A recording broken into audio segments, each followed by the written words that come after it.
Can you guys hear me?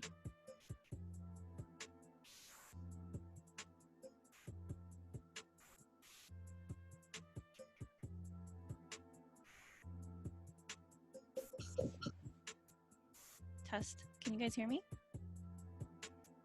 Yes, we can hear you. Can you hear the music? Yep. Cool. 1 second.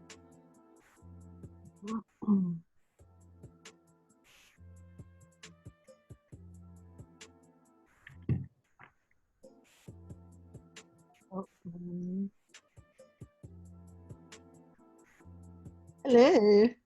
Are you able to share your screen, Sam? Yes. Did you get the can you get the PDF up, the first one real quick? Let me go into Okay. full screen. You see it? Sam, is it better for my screen to be this way or the other way? That way. The way it is right now would look great. All right. Yeah, so it looks like. Okay, cool. So just leave it on there for now, and I'll with the music, and then Yeah, I'm gonna mute. Yeah. So I'm gonna go ahead and start admitting people. Don't forget to mute yourself.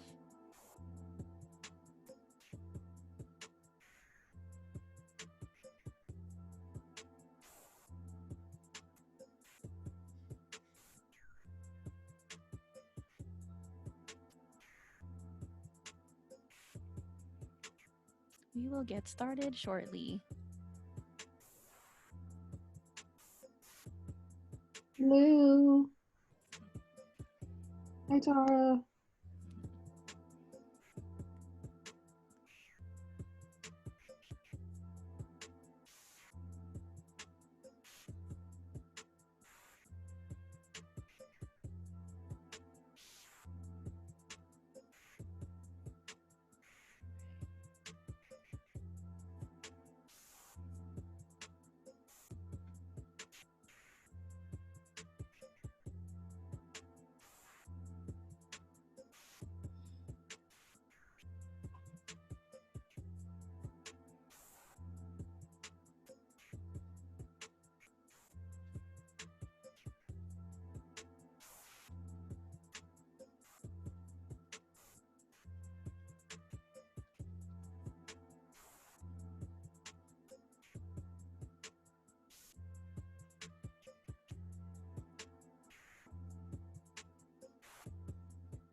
Welcome everyone. We will get started in a bit.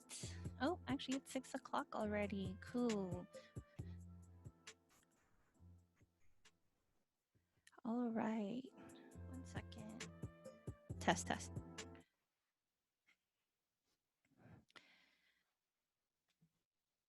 Okay.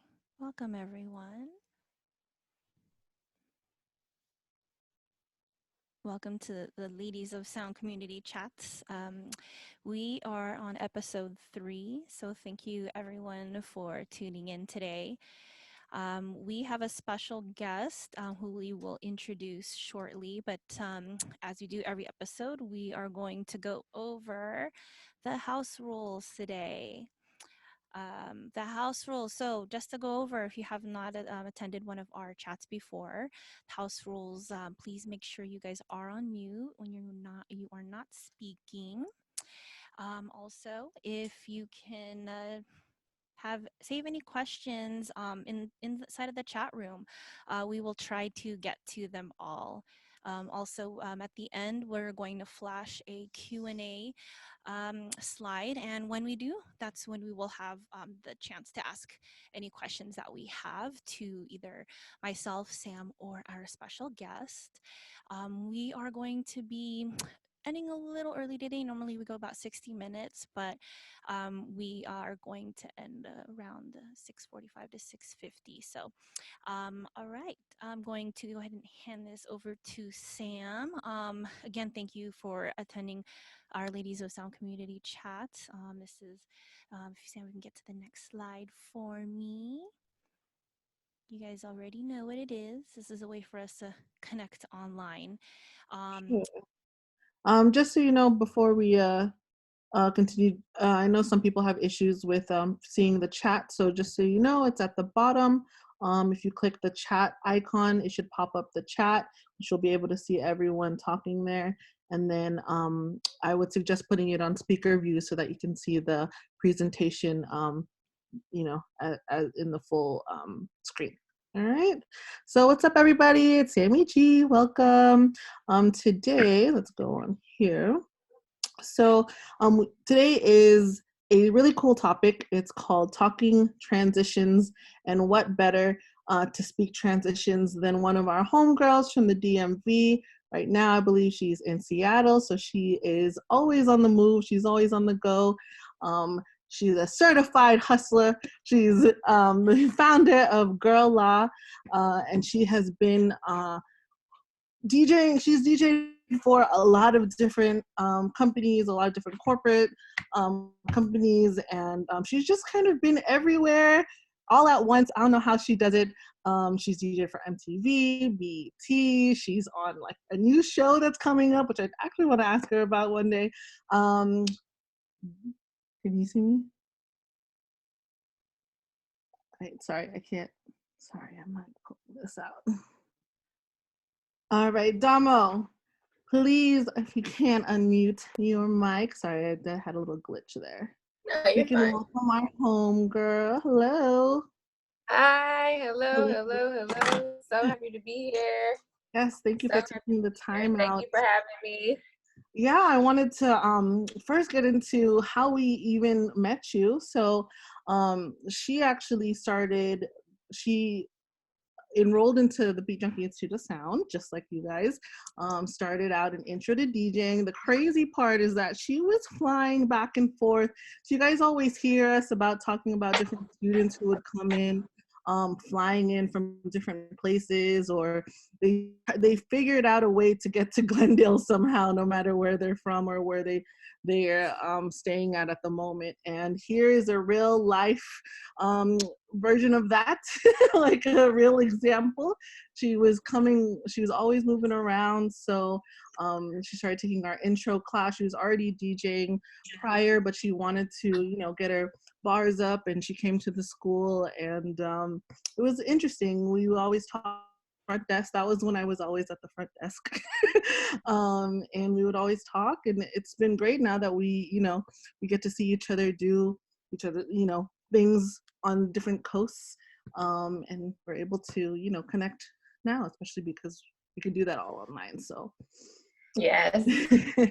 So Damo, yeah, thanks again for being our special guest. And guys who are everyone to his who's just joining in, we have again DJ Damo, founder of Gorilla, and again, if you see here on the screen, she's done many incredible things as a DJ. So we again we met her at the Beat Junkie Institute of Sound, and I know her and Sam hit it off when Sam was at the front desk, sort of hiding in the back office with me. But Damo, if you don't mind, please tell us a little bit about yourself. Well, to keep it cute, I am born and raised in the DMV. I don't know. I started DJing roughly, I think like 5 years ago, full time 2 years ago. And I had come to Beat Junkies, I think it was about a year and a half ago, Yeah, to yeah, about a try year. to unlearn some things, because I largely learned how to DJ by myself. I'm self-taught. I've had a few mentors to like correct some things, but I learned largely by myself and pretty backwards because I started on a controller, now on turntables.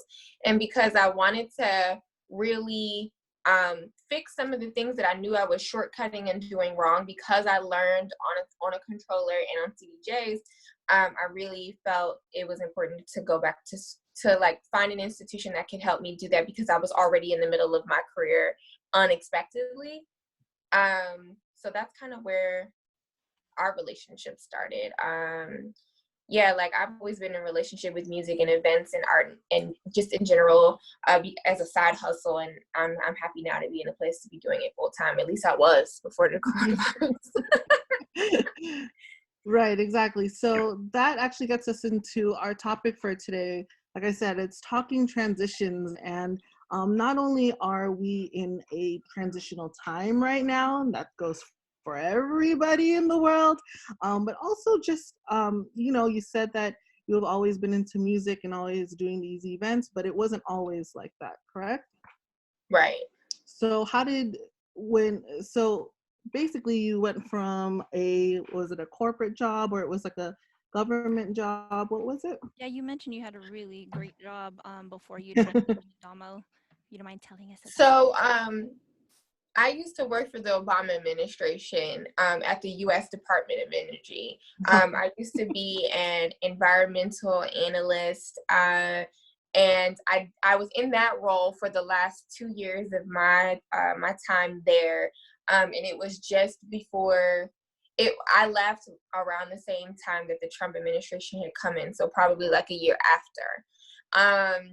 And I definitely had a great experience working at that department and working for that administration.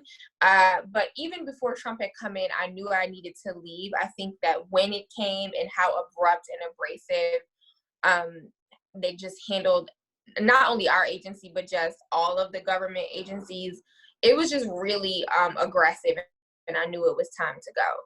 So I sped up my timeline. As far as like sticking to the notion of like getting out of your own way, I think that for me personally, like I come from a background of like being raised by a single mom who worked many jobs and did not come from the mindset that you could have a sustainable creative career and that those were always meant to be hobbies, or like if you wanted it to be a side hustle then fine, but you needed to find a real job. And just because I watched her struggle, I really, adhere to that fear of not thinking that you could make something out of anything creative or create a sustainable stream of income or like lifestyle doing the things that you love. So I definitely leaned into that for a long time.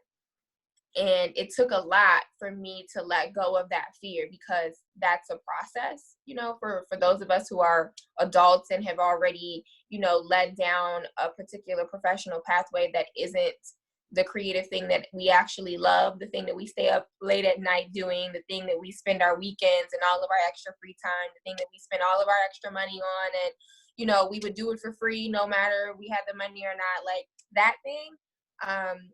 Like I think that many of us land in that spot because whether you come from a struggle or not, we kind of get pushed into this machine that like right out of high school, you need to figure out what you want to do and go to college and you should know. And that's not realistic. I think that, we end up kind of falling into some of our careers, many of us. And which you did, right? Yeah, You I take did. that Absolutely. path, right? At first. Yeah, and I felt like, and I mean, I started the department when I was 19. Like I worked there as a means to an end when I started, and then I had some people in that agency who actually were advocates of mine, and I did excel while I was there, and I think that it actually supplemented like formal education at a university because I was getting the real life experience and I was going to school part-time. So it was kind of like that experience still lends itself to me now in a lot of ways.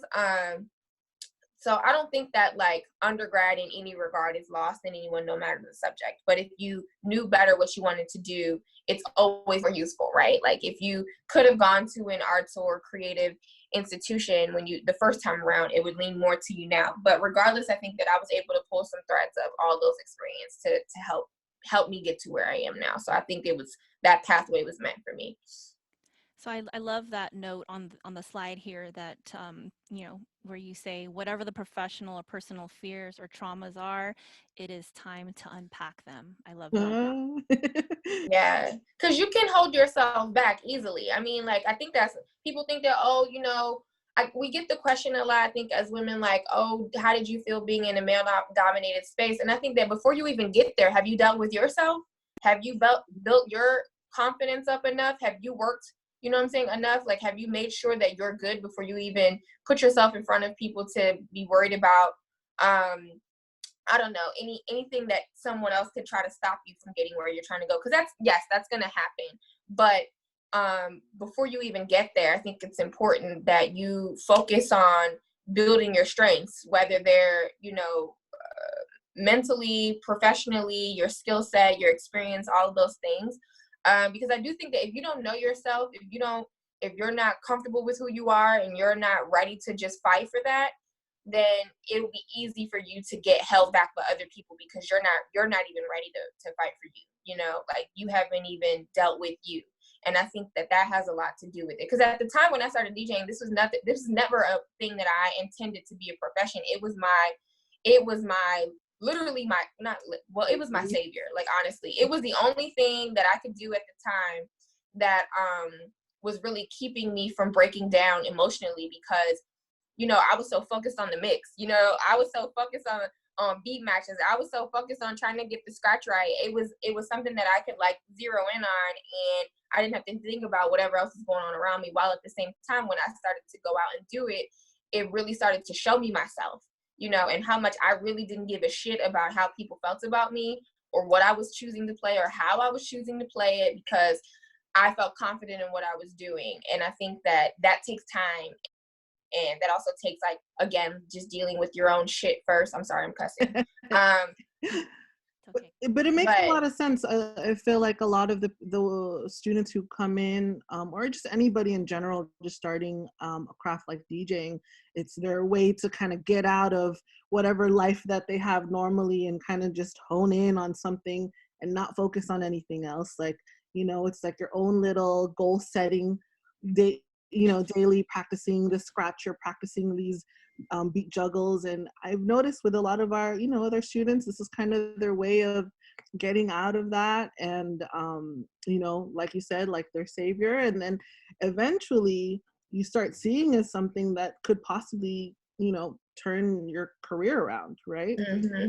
So I love that you say that, Domo. There's just the fact that you need to work on yourself. I think we forget that a lot of the time. We're always focused on other things, but the fact that you make that such a focus, it really helps.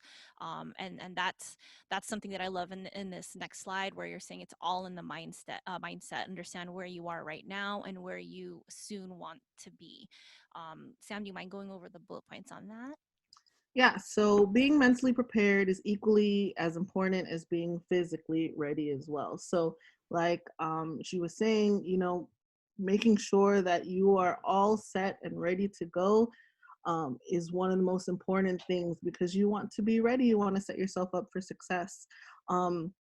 Being clear about your motivation and intentions, and of course, the most meaningful goals, such as like what we're about to talk about, like maybe deciding to DJ full time or freelance full time.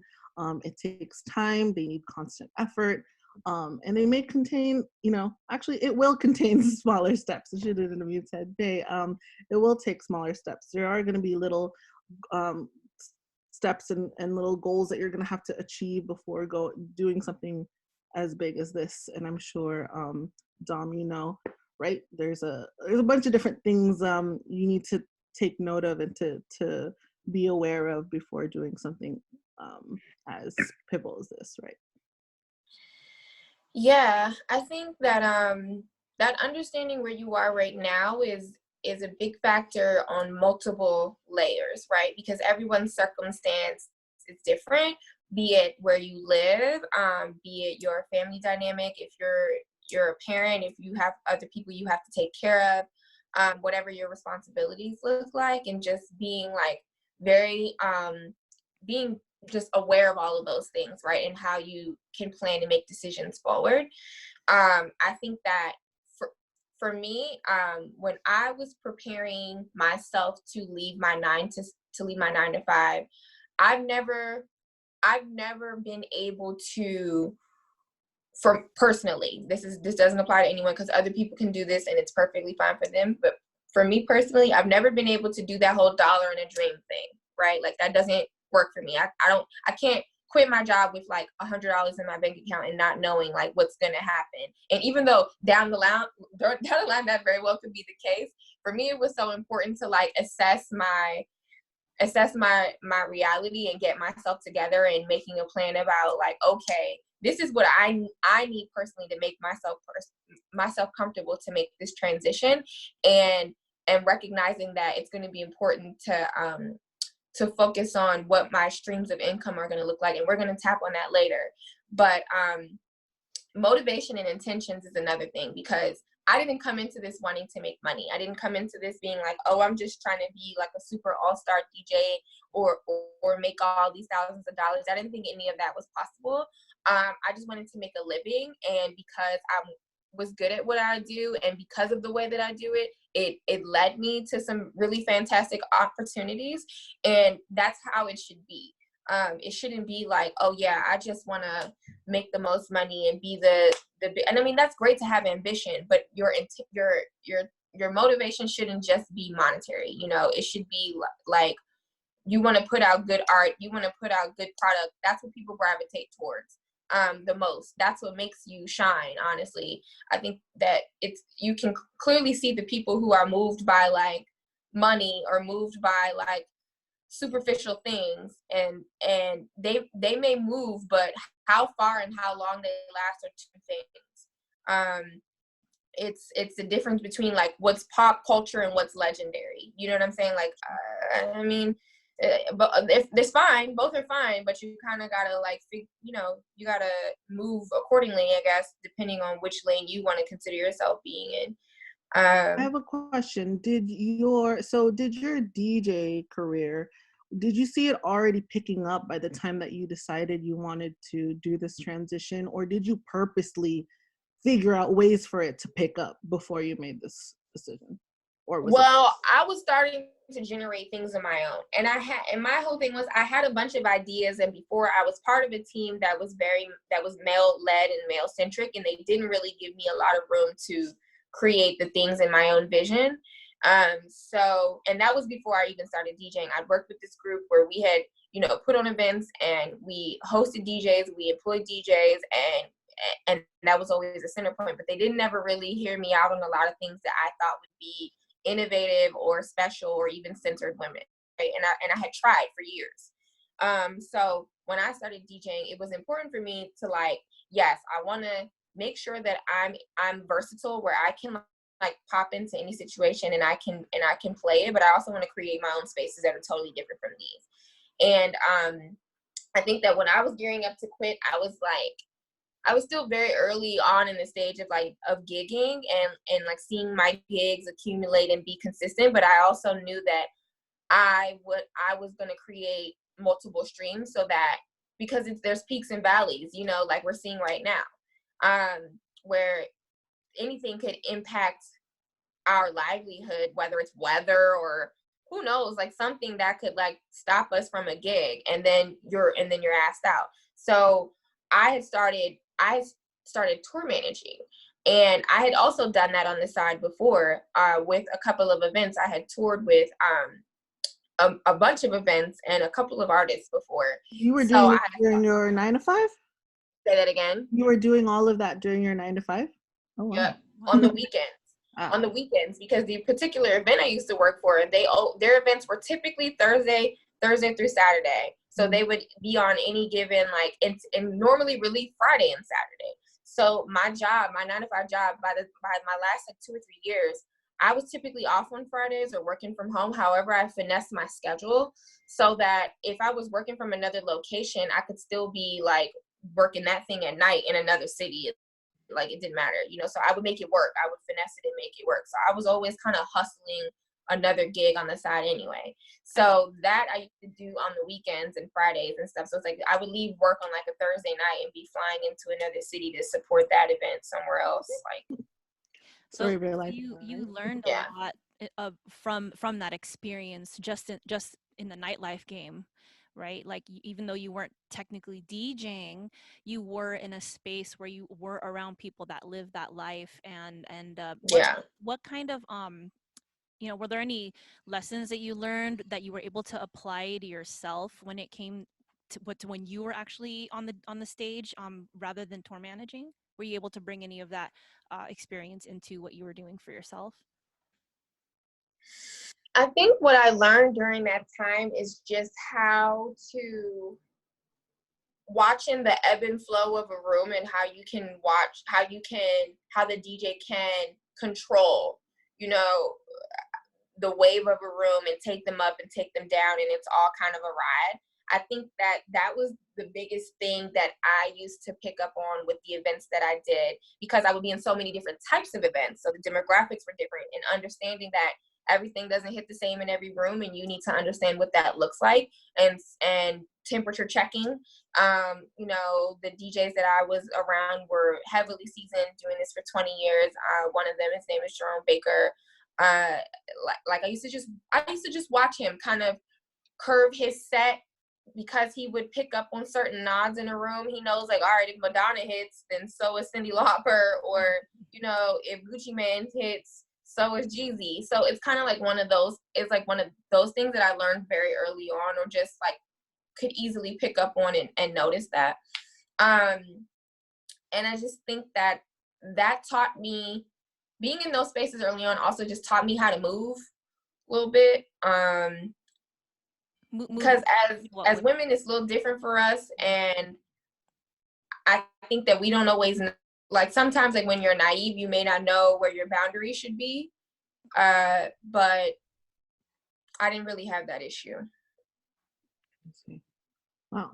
Well, what we can get into, because of all that, and we're understanding now where you were mentally first before you even doing this transition. And of course, we know that a lot of our students in here, maybe they're just starting out, they're just starting to get gigs, or maybe they're not getting their gigs just yet. But we think that right now is also a good time. We know in the last couple episodes, we've been talking about what we can do to take advantage of this time, home. But you can always think about maybe preparing if this is something you really want to go for, in terms of DJing full time. I definitely didn't think it was going to be something that I'd be doing. Well, maybe not right now because we're not gigging, but in terms of, having gigs 2 to 3 times a week, had no idea it was going to turn into that, right? So maybe when you, if you guys want to think about it, because we're going to get into how songs ain't the only thing transitioning. So how to strategically take that leap of faith. So I can read out these points, and if Dom, if you want to get into it. So the first step that you tell us is to create a reasonable timeline to quit and honor it. So what does that mean? It means, so to just touching back on something I said earlier, it means like assessing your room, right? So if you are at a 9 to 5 and you're not, and you know that you're not comfortable with leaving, totally just tomorrow or with nothing on a whim, then that to me looks like are there resources around you right now that you can take to your advantage, and looking at your current, what your needs are. Do you need a month? Do you need 6 months? And then planning from there. I took 6 months, and I decided, because when did I quit? I think I quit in 2018. March 2018 was when I quit. So yeah, it's been 2 years. March 2018 was when I quit. So I don't know, I think it was October, November in 2017, I told myself I wasn't staying at my 9 to 5 past my birthday the next year. And in that span of time, I knew that I had some things I had to figure out, and that would be enough time to figure those things out, as well as save some money and these other things that we're going to get through on this list. So that for me was enough time. For someone else, maybe it's a year. For someone else, maybe it's a month. But you have to decide that for yourself and like really, really, put that marker on your calendar and abide by it. And so that you can give yourself enough time to do the work in between and actually quit and feel comfortable leaving. Well, that's takes us actually that was gonna be my next question, but then I see number 2 it says you're saying here, save a nest egg before you quit, as Yeah. take advantage of any benefits the current job has that you didn't consider, whether it's 401k, dental, or medical. So when you gave yourself that timeline, can you give us a little tidbit of like what went into you thinking about all the taking advantage of those benefits and the nest egg? So what I did was I felt like I needed to have at least a minimum of 3 months rent saved. 3 months or more. 3 months or more rent saved. And that I was going to figure out insurance stuff later, because personally I don't have any consistent issues that will require me to need like consistent medication or something like that. It's a little irresponsible for me, but so for someone who needs consistent medication, or if you have diabetes, something where you have a issue that requires you to have medical attention on a regular basis, like you need to make sure that you get your stuff set up so that you're good if you're going to be working for yourself as a freelancer, whatever, so that you have enough time to figure that out. But again, like taking advantage of those resources while you have them at possibly a lower cost. Get all your doctor visits in, get those cavities filled, sis. Go holler at your chiropractor. If you got to take a couple months off from your I don't know, your therapist or something, whatever it is, run that up. You know what I'm saying? It's a good point. I feel like your medications, get your inhalers. You know what I'm saying? All of that, especially if it's just you, like do all of that. Yeah. Do all of that. Do all of that. My number personally was $10,000. I felt like that was a very comfortable cushion for me, so that if the floor can't pull from underneath me, that I knew my rent would be paid, my other bills would be paid, my car not getting repoed, and like, I'm gonna be okay for a few months till I figure something else out if this didn't work out and I gotta go get a job at McDonald's. Okay. But thank God. It also creates a sense of urgency, right? Yes. Because of that. Yes. Urgency creates a sense of urgency and responsibility, I think. And I think it will make anyone feel more comfortable, and like you have more control over it. So it's like if you have, you pay, and also like paying your bills, like whatever debts you may have, however much. And I'm not talking about your school loans, because look, child, Fannie Mae ain't getting that money. They gonna be all right. But I'm talking about your credit cards. You know what I'm saying? I'm talking about your credit cards or your car notes, your insurance, or whatever. Pay that stuff up maybe for the year if you can. Or, I mean, not the car note, but like maybe the car insurance. You pay the car insurance for the year. You pay the car note maybe a couple months in advance before you quit. Like, get ahead of some stuff. That's my best advice, is to get ahead of some stuff, get rid of some stuff. If you can eliminate some of your expensive, if you may be living a little too close to your limit, maybe you stop getting your nails done. Maybe you stop getting your hair done, sis. Maybe, the online shopping, you need to cut that back. Whatever it looks like. Like, you need to, to me, it makes you feel a little bit more at peace when you don't feel like, all right, this month was a little bit slow. Yeah, the stress of it. This month was a little bit slow, but you're still going to be able to get through because you prepared. Yeah, that's great advice. Yeah, I think you make a good point when you say that, just to don't just say I'm going to have a nest egg, right? I'm not just going to like save up this money. I'm going to plan ahead, and whatever bills I can pay ahead of time, whatever, like you say, go to the doctor, get those cavities filled, everything. That's a really, really good point to make, because I think sometimes we forget all of that. It's more of just thinking, okay, I'm just going to save up for rent. But you have a car note, you have the insurance, you have all these other bills stacking, and what are those things you can get rid of just so. And anything can happen. I'll give you an example right now. Last week I had to get had to have emergency wisdom tooth surgery last Wednesday. Last minute. I mean, I didn't plan for this. and my left cheek is still a little swollen from it because I'm still healing from it. But like I had to get him. It was $3,000. Oh no. Right. It was $3,000. I had to get two of them out. It was $3,000. And if I had not had some money saved, if I had not prepared, if I had not paid off all my credit cards, if I had not like, you know, whatever, I would have freaked out. I would have just like, there's no way I can handle this, whatever. I mean, I'm definitely about to like deal with my dental insurance after this, right, y'all? But the reality is that I haven't had dental insurance the last year and a half or 2 years, whatever. And I would have been paying that much over the last 2 years anyway. So I'm not really like tripping about the fact that I had to spend that much in an instance because, you know, I would have been paying that much essentially every month up until this point. So now I'm gonna get it right. Yeah, at least, yeah, you got it Also, taken care of. as much as it was, that was my surprise, but that could be anyone else's surprise. Like anything can happen. So it's just that being prepared thing is gonna save you immediately, but also later on too. It has to be a habit. As freelancers, you have to be prepared for the downturn. Yeah, yeah, definitely. So with when we talk about you transitioning, so you're saving up with your nest egg, you're giving yourself a timeline, you're trying to take care of all of those things.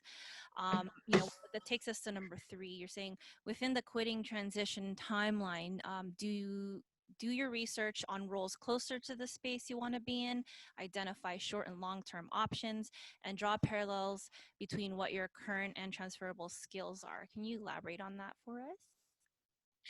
Yeah, so I mean, I think it looks like doing your research means that you need to have a full scope of the position that you want to be in, and having a short term and long term means that the short term version is something that you feel like you could step into tomorrow because the majority of the responsibilities of that role, you have the experience you have the experience to do them, or someone would actually hire you and want to do you, and want to pay you to do that work. The long term option is something that you need to work to get to, right? Like you're not fully there yet, but you can get there, but you need some experience along the way. And whatever the short-term thing is should lend itself to wherever you're trying to go, if that makes sense. So for me, when I was considering multiple streams, I was stepping into tour management when I quit my job, as well as DJing. So DJing was still part of my portfolio, but it wasn't my main thing. So I was tour managing and I was also DJing. So when I was preparing myself to quit, that was one of the roles that had come up in a short-term scope, feeling like all the work that I've done in this, as far as when I was working at the Department of Energy, as well as my part-time work managing events and touring events, I felt like tour management is not a far cry from any of this work. It's literally about managing logistics and common sense. It's a combination of common sense and logistics and knowing how to handle administrative paperwork and managing people. It's not that hard. That's literally like half of my job at the Department of Energy was making sure my boss wasn't fucking shit up. So sorry. I'm sorry. So so I feel like that's really like the tour. That's like in a nutshell. I mean, there's more to it, but that's the tour manager's job. You make sure your ship is running smoothly, but it's a bus. So when I stepped out, I was starting to prepare myself to tour manage, and I was working towards that through the duration of the time that I had within the timeline that I created to quit. So yes, that's what I mean by identifying the short-term and long-term options and drawing the parallels, because it's really about like assessing your current position, where you are, your current work history, where you've been, and saying like, out of the 5 qualities of the new thing you want to step into, you only have 2, which isn't enough. So what do you do to get the other 3? Where do you need to start to get the other 3? What does that ladder look like? There's no cookie cutter, but anything that puts you closer to that realm is better than where you are. So you beeline towards that. And that doesn't mean you stay there, right? It's a transition. I don't tour manage anymore. My DJing stuff picked up enough and got busy enough that I didn't need to do that anymore, but it was a step. And everything that I learned there, I have carried with me and still applies to everything that I do now. So that's what you want to be doing. You want to just be putting yourself closer to where you want to be, and where you start is not where you're going to finish. And that's exactly how it should be. That's okay. It's not going to be a perfect situation, ideal situation every single time. It's a learning and a growing experience. and something that in the meantime is going to build your credibility and your wherewithal in a bound. You know what I'm saying? Like all of the things that I learned from that tour experience will lend itself to me, has lended itself to me. I think a lot of us can, relate to that. I feel the same way. I took kind of this journey with music this whole time, and DJing kind of got me to hone in on something that became bigger than I thought it was going to be. And I know, with Cherish, she's like that. Hey, Cherish, she's in here. Hey, Cherish. From last week, because oh yeah, we were all in DC back in September. But yeah, I know with Cherish too. She DJing was one of them, but she's also gone into producing, and and now she does public speaking too, and which we're all of us are trying to learn how to do that, be better at that, and get opportunities to do that as well, right? So Dom's great at public speaking. When the Kennedy said, I'm like, man, this girl knows how to talk. I can talk a little bit, y'all. I can talk just a little bit. Do it really well. It's nerve-wracking when you get up there. So I mean, clearly with like your experience at the Obama with the Obama administration and all that admin work that you already have in the structure of it, it seems like that helped you so much into transitioning that into tour managing, and then everything from tour managing, you were able to you learn the business and take that and apply it to your DJing. So that's dope. That's really dope. I mean, you didn't just leave anything behind. You took something from every experience and applied it to your present. Marisol has done that too with her history of as a photographer, and she's a reason why this school runs. And let me tell you, we can tell. Tight ship over there. She took all of her past experience and has figured out a way to run a DJ school, because there is no blueprint for that. So what would junkies be without these women? We don't know. Yeah, J-Rock says I hit upside the head to get them to all do that. So this is what I do. But I'm like the nagging woman in the role over there. But we appreciate you for it. Done, So this is the part two that I want to talk about. In number 4, you say socialize your work and start networking properly. And and it says here, figure the best and most professional ways that work for you. And then you guys do remember we did talk about that with Cherish. But Dom, you're also very personable. I feel like when I first met you, and even when I haven't seen you since the school, and we saw you at the Kennedy Center, you just had man, everybody was just like lighting up when they saw you, and vice versa. Is all of the roles that you've been in, what what did you take from all of that? Like, networking, I think, is difficult for all of us, even myself. As long as I've been in the game, it's not one of my favorite things to do. I'm still working on it. It's a work in progress. What advice can you give all of us in terms of networking properly, especially when we've been in this boys club, right? When you're a tour managing, you're one of the few women in the building. So how does that work, and how did you navigate? Well, look, first of all, Kennedy Center, those people, I probably was getting on their damn nerves, but you made it happen. But networking is tricky, man. It's tricky for me, because I think that that is a skill that I feel like when you formally go to college is when you learn that the most, or like, especially like in grad programs. I think like grad programs are like really great at forcing you to network and work with people and understanding like those nuances. So it's tricky when you don't have those formalized experiences that show you what that should look like. And it's a lot of times the reason why, especially people of color, I think, don't understand that dynamic without that same exposure, because we might not get taught it the same way. I know that I personally did not. So for me, it was a little tricky because I didn't really fully understand networking until I was kind of at the peak of my career before I left the Department of Energy, because I really started to learn how people were able to get where they were largely based on who they knew, and not necessarily because they were better than you or because they were more skilled or had greater ideas. It was just because they knew how to move around. They knew how to work a room. They knew how to talk and smile and kiki and whatever the case is. And listen, you don't have to be like this annoying schmoozer, because that's annoying. And I think it's just about one, like first and foremost, like just being genuine. Yep. Because that matters. People can pick up on that. At least people with like high sensitivity. I'm one of them. I can tell when somebody's being like sincere or not.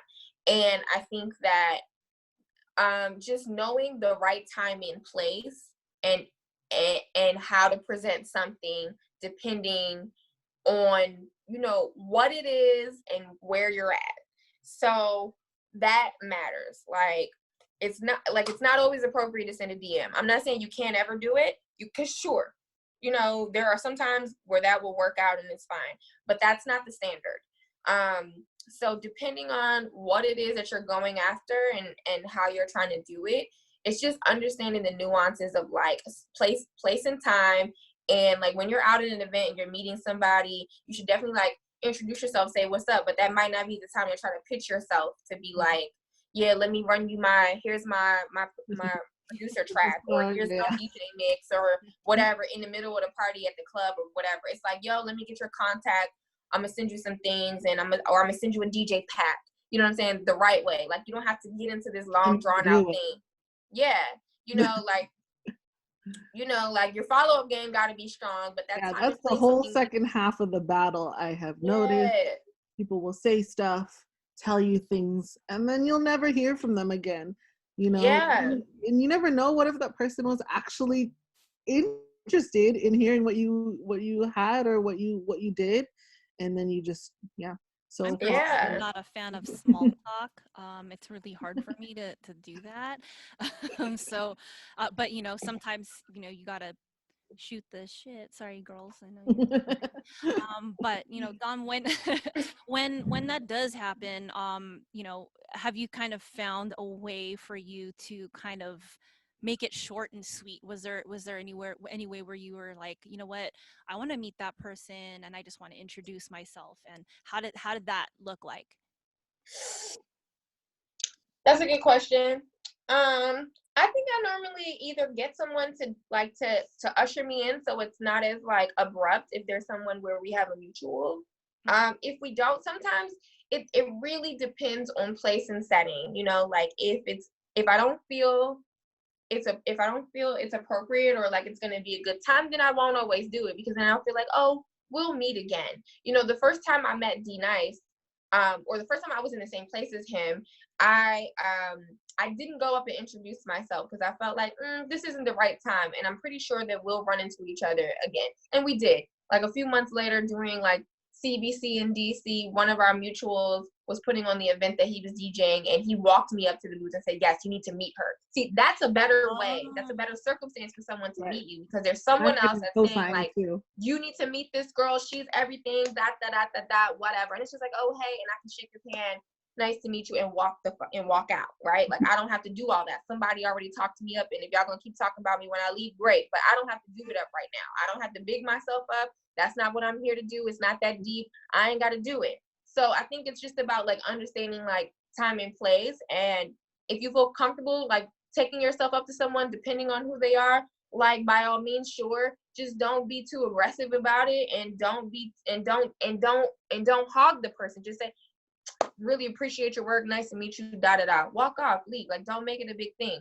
You're gonna follow up, make sure it's a formal follow-up. It's an email, it's not a DM. It's not a DM, and it's with purpose, it's with intention. It's not like you're just sending, oh hey, what's up? Like we're not trying to be friends. Like this is working. This is business. Yeah, what do you want to accomplish, right? Right. So just keep the line very clear. I think that like that showing appreciation piece is important, and just being very like sincere and being and humble, and not too much. And for me, it's always about timing. I'm never in a rush to do something wrong. So if I don't feel totally like, this isn't the right time, then I won't do it. If I have even like an inkling of it, and not a fear thing, but just like, this isn't the right time, there'll be another time. So, and it was that. And I DJed with him like a month after that. So after I met him, me and him were on set together for BET, and it was like, you know, really, I was like, this is really funny.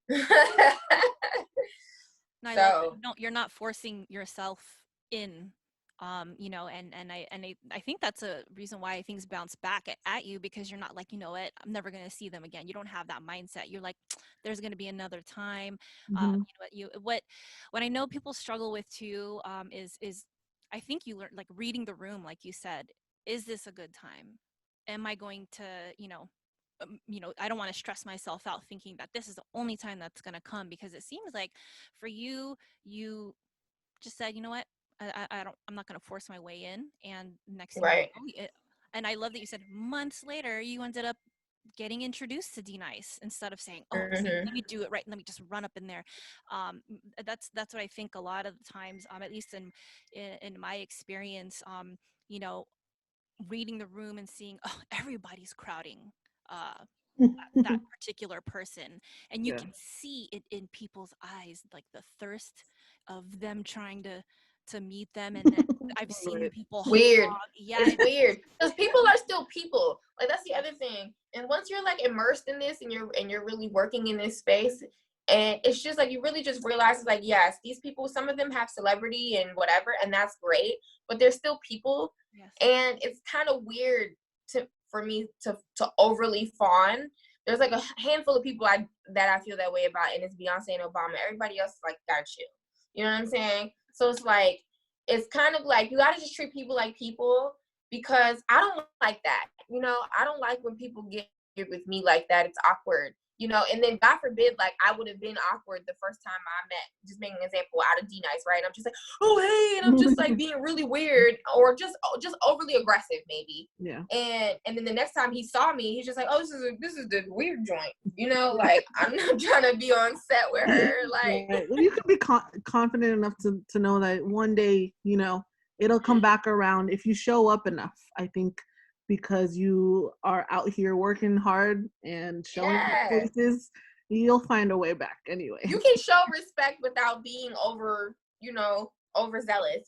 That's what it is. You can, like, because I always show respect, like, because he had a few like little notes for me, you know what I'm saying? And I was like, yeah, I'm here for it. Great, bet.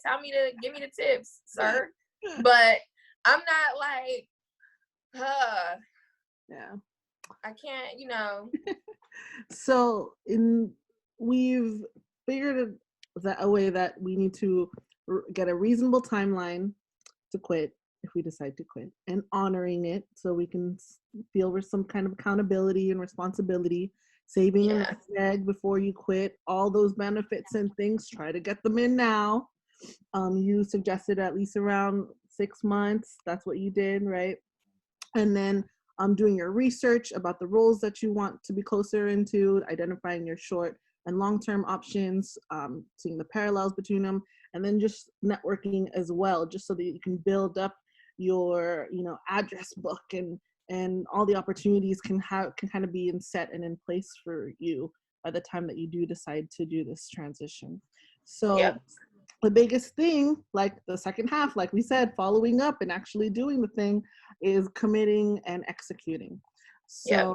So we're like to think that right now is a great time to prepare for that. If that's something that you want to consider, you have a lot of time to kind of figure out, is this something I want to do? If I want to keep going with this kind of career, where am I at right now, where I can maybe see my different little opportunities or different little things that you can gain knowledge from, which is kind of like this chat.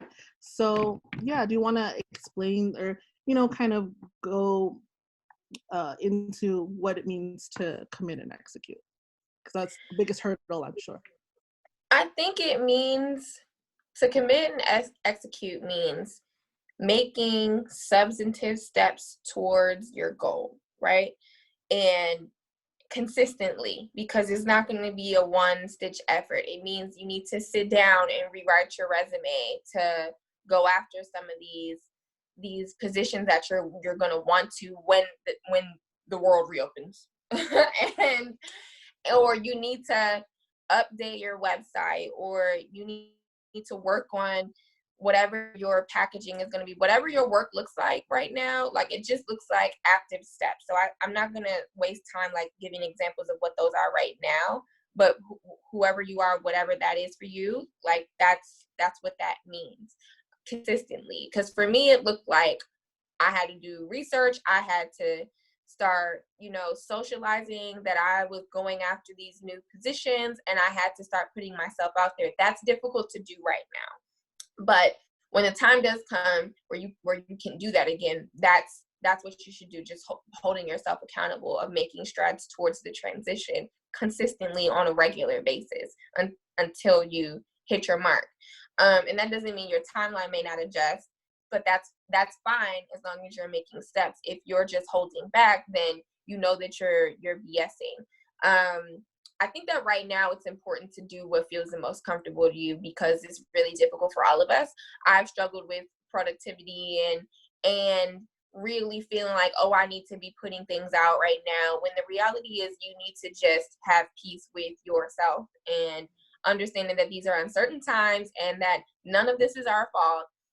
We have no control over this situation, and you can choose to take the time, and if you want to learn some new skills, great. That's a great use of time. If you don't feel like doing that either, you don't have to. If you want to work on something else, that's great too. I'm not really kind of peddling anything that people should do right now, because it's really hard to focus, I think, because I've struggled with it personally, like just literally just focusing. I have a lot of things I could be doing right now. My website definitely needs to be updated. My press kit needs to be updated. I have like 3 mixes I've been thinking about doing for a month now that I haven't even started working on. I could run you a list of however many things. I could prepare content for the next 2 weeks based on old stuff, like who knows, like so much stuff. And I just have not had a mind to sit down and do it because this has all been really distracting, a little frustrating. And, you're fighting a lot of things, anxiety, depression, whatever.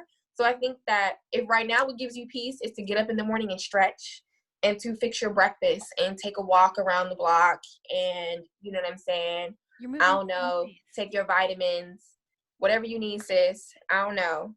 But when you feel ready to get some work done, then you should do it. And I think that right now it's good to just get you together. Maybe create some space where you could get some work done if you don't have none, because that was helpful for me to get started, because initially I had a hard time getting started because my space was a mess. I didn't have a definitive area to do any of my work from home, because I was traveling for months back to back to back to back to back. I was never home. So I did that and I felt better, and then I felt more now, like every day I'll spend a couple hours working on something, and I feel good about that now. But that I had to get there. I just got there this past week, and then I had a damn tooth pulled. So it's okay. You're at your own pace, and I think everybody is. So I love, exactly. don't feel the pressure to do all of these things. These are just options of things for you to do during this time. But like Dom said, if you want to just make your coffee, take a walk, stretch, whatever you want to do, then go ahead and do it. No pressure on anything. So we wanted to move on to let you guys have some, if you guys have any questions for Dom, please type it into the chat. I know B mentioned something earlier where she said, how do you, something about, let me go back up to that. I think about being, what if you're just naturally awkward or something when you're networking? Um, how do you work on, I know for me that's always a work in progress, but how are you how do you get through that social anxiety that you may have if you're an introvert and that type of thing? Is there any advice you can give? I mean, obviously be genuine, of course, and don't force your way into things, and just be chill about it, but yeah, can you give us any insight on that previous question? I definitely struggle with some social, because different like spaces with people where the demo isn't familiar, like freak me out immediately. Or if I'm around, it's like certain groups of people like really kind of scare me. So I understand the having any type of social awkwardness. I have it all the time. I think that sometimes it's helpful to have your points, like just in your mind, memorize like the things that you would say. And if you're the type of person where like maybe you'll forget, and it's better to kind of rehearse something that you would, if you're in front of someone that you want to present yourself in a certain way, and you want to hit certain marks for lack of a better description, then kind of rehearse that for yourself and just kind of have those notes in your phone of like, so you don't forget. I think that it's hard and it's a process and it's gonna be a couple flubs, you know what I'm saying, along the way. That's okay. We don't all bomb the room. It's cool. Like, but you can't be afraid of that. Like, you can't be afraid of whatever that is in your learning process, because that's what it's just gonna take. It's gonna take you getting yourself out and having some encounters that might be a little awkward, but after a while you'll figure out what your rhythm looks like for you, and it'll be fine. Like, don't stress yourself overthinking it, because that's useless. Yes, dope. So I know you got to get going, Dom. So I just wanted to do. thank you for your time. And really quick, guys, Sam, if you don't mind going to the next slide, please follow up with Dom. If you see here's all her information, DJ Domo. We can follow her at DJX Domo. Also follow her community organization, girllaw.world. And then obviously she says she does need to update the website, but it's okay. Check it out. Domo.world and Domo.world/girllaw. And then you guys know where else to find us. But I just wanted to thank you, Domo. Sam, do you have Thank anything you else? so Dom, you're the much. best. Thank you. Thank Thank you so much. Go ahead and follow her. Appreciate you guys. Thank you for having me. You guys are definitely welcome to hit her up. So yeah, you'll see her. Thank you so much. All right, Thanks, Dom. guys. So we're gonna let And go, guys. And before you guys sign off, we're gonna do our little just so you guys know, really quick. Alina's probably sick of we do. seeing herself. Yeah. Alina's actually in our chat right now. You can say, I'll say hi to Alina. So we do have our Huikana Beach t-shirt available still now on ladiesofsound.com. It's lavender. It's really cute. We actually had it handmade, the design. So Yeah, there's other things. Yeah, there's other things to also stay in tune with. We have our quarantunes. We have like our different playlists. My personal one that I really like, because I'm glad that I finally made this playlist, is the Afrobeats one. But we also have Love Lockdown, which is like an ode to hip hop. We have different kinds of genres on there. So you guys can just type in Ladies of Sound on Spotify and it should show up. And then, of course, we're about to get into right now, actually, right after this, is Homeroom. And you guys know this is our live interactive DJ class happening all week for free. You guys are welcome to join. It's just like class, so it can make us feel like we're back in our little school of our four walls. And right now we have shortcuts. It's actually gonna be the first time. Debut, yes. So I'm gonna let Sam take over, guys. I gotta go and moderate the chat room, and then thank you, Cherish. If you guys see that there, she said, if you put your playlist on title, we can also use it in Serato. So I guess we gotta sign up for something else. Yeah. But thanks, guys. Sam's gonna just close it out, and thank you guys for joining. We'll see you next week, Tuesday at 6 p.m. Yeah, we'll see you next week, 6 p.m. Always let us know if there's some kind of topic we want to get into. I know we've been focusing more on the business side of things, but I don't think it's super important just for us to kind of think of that right now in the back of our heads while we have all this time to think and sleep. So we'll see you guys at Homeroom. We'll see you next week. And we'll have another set of special guests. Thanks, guys, for staying the whole hour. Bye.